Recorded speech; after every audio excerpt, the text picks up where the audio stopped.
sign in, and then you will get to the screen that they're showing on page 65, where you will type in your user ID. For me, that was my student email. Keep in mind that this is my student email and not the email you will use to invite me as your instructor. I set up a student account for myself so I could demonstrate this all for you, but I will be actually using my instructor account. Okay, so I went ahead and signed in with my user ID and password.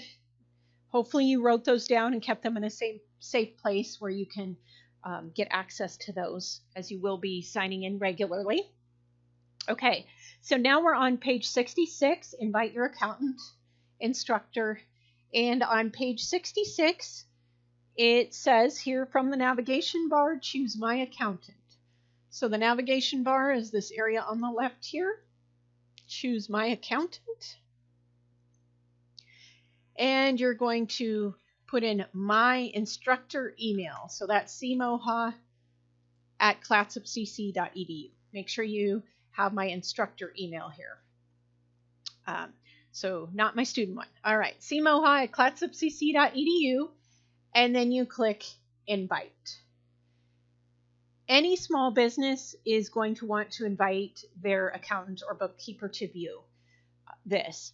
I have my QuickBooks Online set up so that I'm like a CPA firm that's able to view all of my different clients' companies.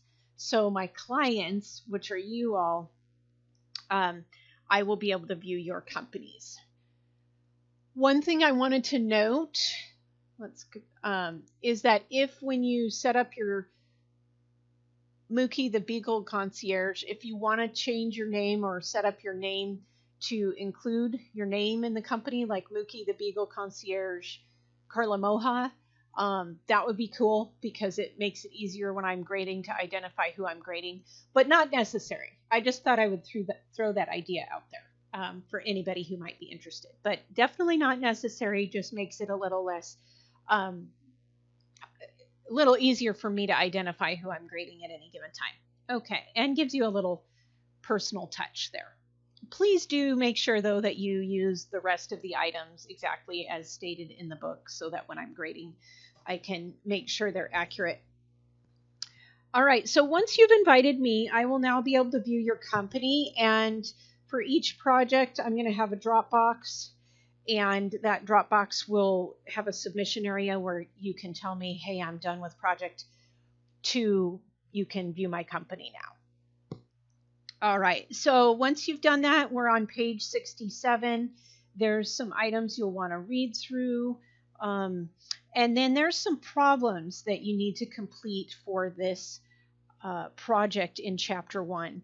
Because Chapter 1 is where we're kind of just getting our feet off the ground, there's some activities to do for these problems, and they will include some questions.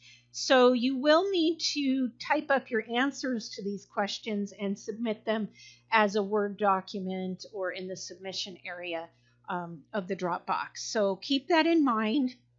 What they have you doing is going through some steps to set up your company. So you'll want to do those. But then there's also some questions. So you'll want to make sure you are answering the questions and submitting your answers to the questions. So for instance, P1.1.1, setting up your QuickBooks, it gives you steps A through D, and then you will need to have an answer for letter E typed up. Problem 1.1.2 looks at your company settings, and they have some questions there for you. And you'll need to answer 1 through 7 there. Problem 1.1.3, we have some more items and questions to answer. So some of them are directions to follow, and some of them are questions. So just make sure you write up the answers to the questions and follow through the directions. And so for your submission this week, you will have questions you will have answered and written up, and then you'll also tell me that you're ready for me to review your project 1 for your company, meaning that you've given me access and you've done a couple of these steps in here. This project isn't super long here, but I really like it because it really gives you that chance to learn about the initial setup of a company and some of the different settings and things available to set up your company. One thing I can tell you is that when you're a small company or any company really, and you're setting up your books, if you can set it up as accurately as possible from the get-go, it makes the accounting and bookkeeping so much easier for a company.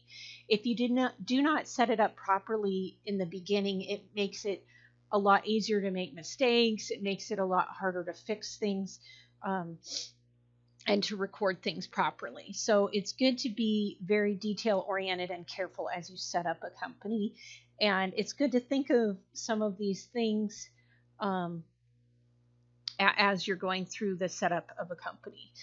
These are definitely some of the things I've had companies come to me and are struggling with something, and I realized that there was these settings in there that were not set up properly, causing problems with their books. Okay, so then you'll go ahead and go through number 3 and number 4. On number 5, page 69, they're looking at the chart of accounts, and you'll get a chance to look at the chart of accounts there and answer some questions related to that. But chapter 2 delves more into the chart of accounts. So this is just meant to be kind of an introduction there. And then in chapter 2, we'll get to work with our chart of accounts a little bit more. And so you'll see that. So that won't be till chapter 2, which will be next week.